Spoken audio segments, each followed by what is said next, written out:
एक घने जंगल में छोटी चिड़िया चोंचू रहती थी। वह हर सुबह मीठे गाने गाती थी।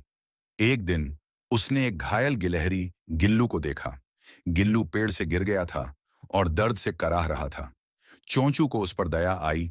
उसने उड़कर कुछ नरम पत्ते लाए और गिल्लू के नीचे रख दिए।